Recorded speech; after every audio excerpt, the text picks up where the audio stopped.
My name is Judith Aluhava. Be sure to subscribe to my channel if you haven't, and please share the links.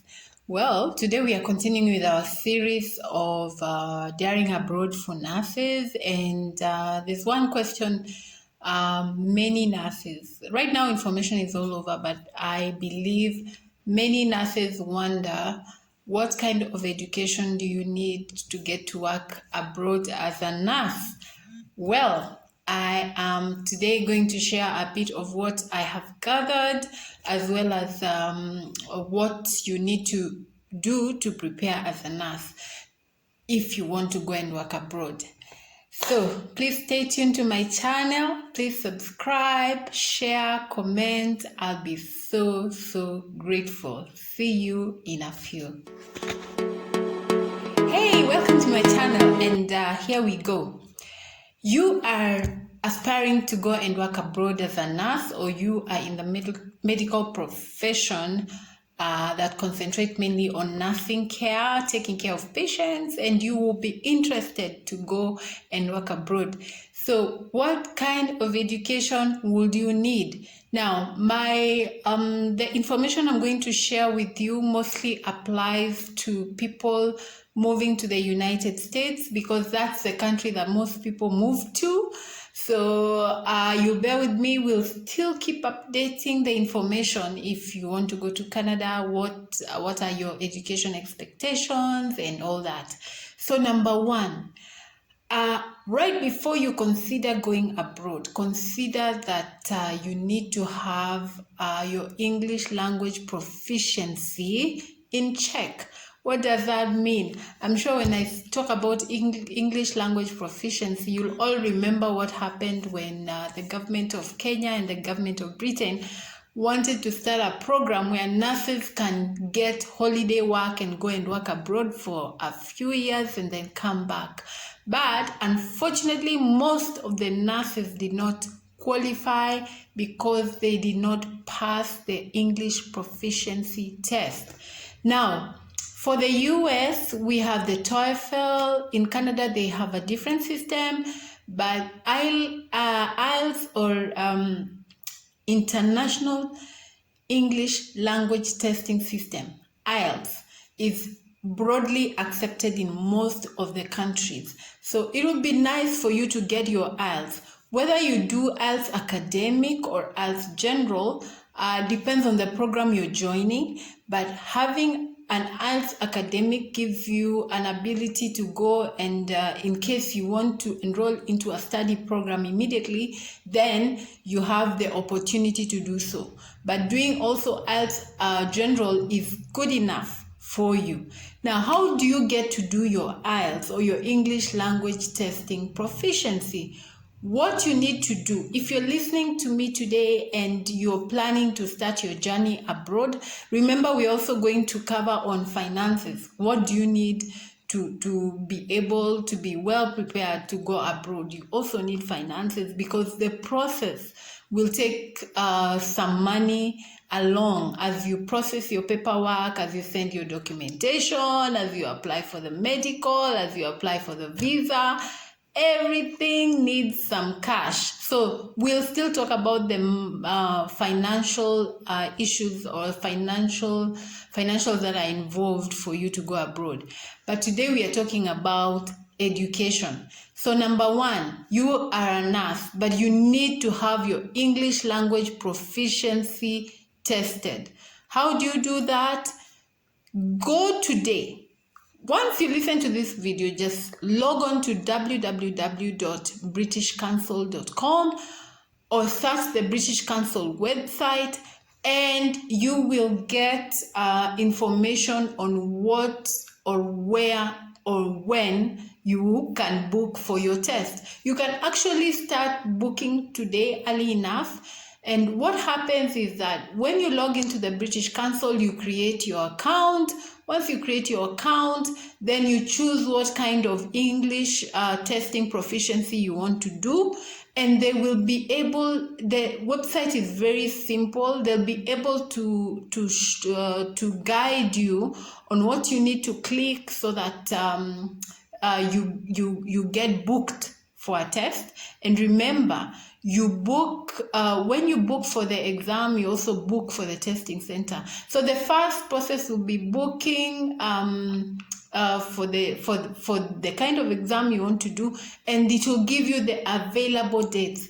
Please do not book English. The English testing, the English test is not very simple. You need some time to rehearse, and we are going to, if you contact me, I'll be able to help you with people who can help you through with the revision. Also, as well, some websites, I'll leave them in the links of the websites that can be of help when you're doing your English language testing revision. So, as I've said, go to the British Council website. They will be able to give you the dates of availability when you can do the exam. And before those dates are confirmed, you must be ready to make a payment. Remember, the tests are not free, you pay for them. I believe right now it's to the tune of about 27,000 shillings. So make sure you budget and have your money ready so that when you're ready to do your exam, you can actually book the date but come and pay later. So you can check out how much you need to have, which dates are preferable for you. And number 3, also, you get to choose a testing center. Remember, this exam is not just done anywhere.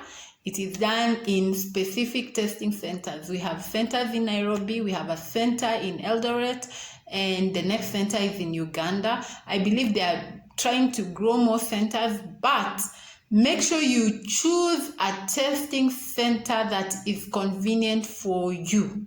So that's the first part on our education, that you are a nurse or a healthcare assistant intending to go abroad. Please make sure you get your English proficiency done in advance. The certificate is usually valid for 3 years, so you can do this in advance. Maybe if you're just clearing your 4th year, you can do this, and in the next 2 years, you're ready to go. So English is one of the major things in your education you must have if you want to work abroad. Now, here you are, you've done your English and you want to go and you're wondering, what will I become? Believe you me, anyone, any nurse can go abroad so long as you have your experience, which covers 2 years, and you have your paperwork confirmed. If you are a diploma nurse, if you've done your diploma in nursing in Kenya and you've had your 2 years experience, you're able abroad in the US, your diploma is known as an associate degree, and you're able to get into the system as a person who, you're not an RN, but you're a nurse with an associate degree, meaning you have the opportunity to go and further your studies as you work. So diplomas are recognized as associate degrees. If you are a healthcare assistant, I know some hospitals have people called nurse aides or healthcare assistants. You can go abroad and work as a certified nurse assistant. So long as you have your paperwork in place, you have studied, you have passed your exams, and you have your work experience, you can go abroad and work as a certified nurse assistant. Now, we still may be having people who are enrolled community nurses. If you're an enrolled community nurse, you still have an opportunity to go abroad, and you will apply as a licensed practical nurse. Yes, you have your experience. When you go abroad, you'll work as a licensed practical nurse. Again, you still have the opportunity to further your studies. Once you're there, you make your money, further your studies, and you can go higher and higher, get your diploma, get your associate degree, get your degree. Now, most of the people who go are degree nurses. I guess they want to go and make their money. The money is more attractive, especially when you are an RN. So anyone with a degree or a master's in nursing becomes a nurse practitioner abroad. So if y'all are degree nurses, believe you me, when you go there, you are involved in decision making for the patient. I know in Kenya and in most of the third world countries, most degree nurses may not be directly involved in decision making. They are more of nurses who carry out decisions that have been made, but we are slowly growing into that area so that more nurses are getting on the table and making critical decisions with regards to patient care. So when you go abroad and you have your degree at hand, you are going to become a decision maker. You are called a nurse practitioner, and you're able to make decisions regarding your patients. You're able to correct physicians' orders. You're able to ensure work is being done. You're more of have a supervisory role. You're able to make decisions regarding the kind of care that a patient needs to get. You're able to instruct the other nurses on how they need to carry out the care.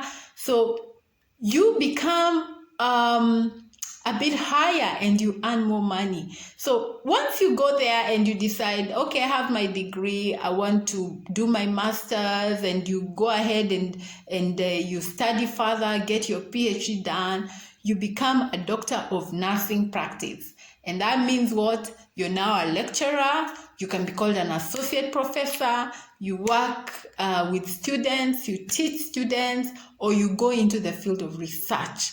So as I wind up this video, which is among the highest paying nurse cadres in the US, most of the time what props up is a travel nurse or a nurse anesthetist. In fact, abroad, most of the anesthetic procedures are done by nurses. So if you're thinking to get into a career abroad that will give you loads and loads of cash, then think about getting into anesthesia once you land abroad. So I hope this video has helped somebody. If you need more information, be sure to contact me, and make sure you like and share to anyone who's already starting the journey, because some of this information will be key to helping them. Make sure you get your English proficiency done and get those scores right. Remember, you're safer when you have a 7 and above overall band in English. It gives you greater opportunities as you start your application process. This is Judith. Be sure to subscribe.